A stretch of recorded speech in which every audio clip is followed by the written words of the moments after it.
It was the beginning of our much-anticipated vacation, and I could barely contain my excitement. George, my boyfriend of 2 years, had meticulously planned a peaceful camping trip for us, an opportunity to escape the hustle and bustle of our daily lives. George and I had always been close, but this trip promised to bring us even closer. We chose a remote location in the forest, a place whispered about among camping enthusiasts for its untouched beauty and serene aura. As we ventured deeper into the woods, towering trees formed a canopy above us, their twisted branches resembling skeletal fingers pointing towards the sky.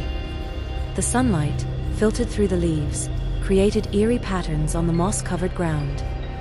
A whispering wind seemed to carry distant voices, echoing like murmurs amidst the forest's silence.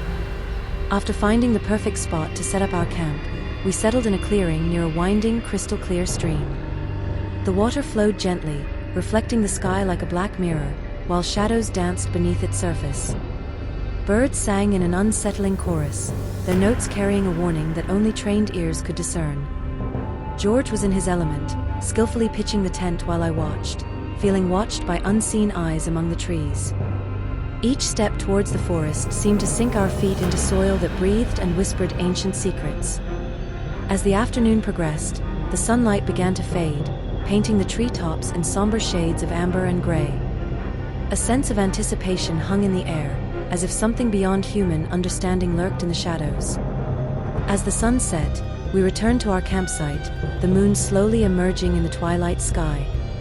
George lit the campfire, its flames crackling with an intensity that seemed to repel the darkness around us. Sitting around the fire, the warmth contrasting with the icy air winding through the trees, it felt as if the forest breathed with us, waiting to reveal its secrets when night fully fell. In that fleeting moment of tranquility, a dark premonition whispered in my mind, a sense that the forest was not just a natural refuge, but also a silent observer of our footsteps. Little did we know, our peaceful getaway was about to take a sinister turn. The forest, with all its beauty, held secrets that would soon shatter our sense of tranquility and test our bond like never before. It happened on the second day of our camping trip. George and I were exploring a narrow trail that wound through the dense forest, when we stumbled upon another couple. They emerged from the shadows like apparitions, their presence both surprising and strangely comforting in the solitude of the woods. The couple, James and Sarah, greeted us with warm smiles and genuine hospitality.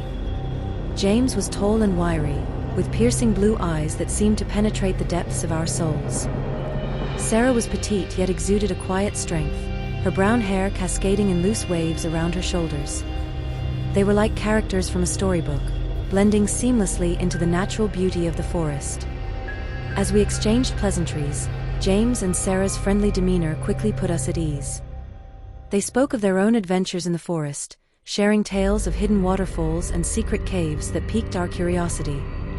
Over cups of steaming cocoa around the crackling campfire that night, we found ourselves drawn to their stories, hanging on their every word. Their presence felt reassuring amidst the vast wilderness, and we soon found ourselves sharing personal anecdotes and dreams for the future. The night wore on, the fire casting flickering shadows on the trees around us as we laughed and bonded over shared experiences. James and Sarah seemed genuinely interested in our lives, offering advice and sharing wisdom as if they had known us for years. By the end of the evening, we felt a kinship with them, as if we had found kindred spirits in the heart of the forest. Little did we know, beneath their charming facade and captivating stories, lurked a darkness that would soon reveal itself, shattering the peace and innocence of our camping trip. In the following days, subtle signs began to surface, hinting that all was not as it seemed with James and Sarah. At times, their cheerful demeanor would falter, replaced by fleeting glances exchanged when they thought we weren't looking. Their conversations took on a darker undertone, with occasional mentions of rituals and ancient beliefs that sent a shiver down my spine. Eerie comments slipped into their stories, cryptic hints that brushed against the edges of our understanding. George noticed James staring into the distance, a contemplative look in his eyes that seemed to mask a deeper, unseen agenda. Sarah's laughter, once melodic and carefree, now held a hollow ring that echoed through the quiet nights. It was on a misty morning when George and I decided to explore deeper into the forest, away from the prying eyes of our newfound companions. As we ventured off the beaten path, we stumbled upon a clearing hidden deep within the woods. There, nestled among ancient trees and draped in shadows, we discovered a chilling sight. An altar, crudely fashioned from weathered stones, stood in the center of the clearing. Symbols carved into the bark of surrounding trees hinted at rituals long forgotten by civilized minds. Items of significance lay scattered around the altar: a tarnished knife, dried herbs, and remnants of what appeared to be animal bones. Fear gripped us as we realized the implications of our discovery. Could James and Sarah be involved in something sinister, something beyond our comprehension? The air grew heavy with unease, and the once tranquil forest seemed to close in around us, whispering secrets of its own. We exchanged horrified glances, our thoughts unspoken yet understood. The idyllic camping trip had transformed into a nightmare, and we were mere pawns in a game whose rules eluded us. Dread settled in the pit of my stomach as we hurriedly retreated from the clearing, our minds racing with unanswered questions and mounting fear. As the days wore on, our unease grew into palpable fear. James and Sarah's behavior became increasingly erratic, their once friendly demeanor now veiled in a menacing aura. They hovered near our campsite, their presence felt even when they were out of sight. It was as if they were waiting for the right moment to strike. One evening, as the sun dipped below the horizon and darkness cloaked the forest in a blanket of shadows, we heard rustling outside our tent. Heart pounding, I peeked through the flap to see James and Sarah standing in the shadows, their silhouettes ominous against the flickering firelight. Instinct kicked in as George and I realized the danger we were in. We exchanged a silent glance, a silent agreement passing between us. With adrenaline coursing through our veins, we made a break for it, crashing through the underbrush, branches clawing at our skin.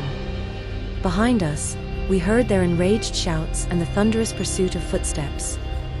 Fear fueled our flight, each step taking us deeper into the labyrinthine forest. The trees seemed to twist and contort, blocking our path and casting sinister shadows that danced in the moonlight. We dodged fallen logs and hurtled over gnarled roots, our breaths ragged in the cold night air. Every sound magnified our terror: the snap of twigs underfoot, the distant howl of a lone wolf. We were prey in a deadly game, with death lurking just behind us. The chase seemed endless, a relentless pursuit through the heart of darkness. Panic threatened to consume us, but we pushed forward, driven by sheer desperation and the primal urge to survive. Exhaustion threatened to overwhelm us, but we pushed onward, driven by sheer adrenaline and the fear of what awaited us if they caught up. We stumbled upon a narrow path that led us deeper into the forest, away from the beaten trails and the looming threat behind us. The darkness seemed to swallow us whole, our only guide the faint glimmer of moonlight filtering through the dense canopy above. Behind us, the sounds of pursuit gradually faded, replaced by the eerie silence of the forest at night. We dared not stop, each step taking us further from the horrors we had encountered. Hours passed in a blur of fear and exhaustion, until finally, the distant glow of civilization flickered through the trees. We emerged from the forest, battered and bruised, but alive. The first light of dawn greeted us, painting the sky in shades of pink and gold as we stumbled upon a secluded road. Tears of relief streamed down my face as we flagged down a passing car, our rescuers shocked by our disheveled appearance and frantic pleas for help. The authorities were cold, and our story unfolded in a whirlwind of disbelief and horror. James and Sarah were apprehended, their campsite and the chilling altar discovered by law enforcement.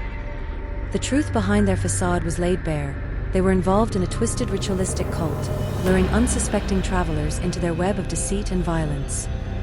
In the aftermath, George and I struggled to come to terms with the trauma of our ordeal. The forest, once a symbol of beauty and serenity, now held a darker significance. We sought solace in each other's arms, haunted by nightmares of our narrow escape and the malevolent forces that had almost claimed our lives. Our once innocent camping trip had left scars that would never fully heal.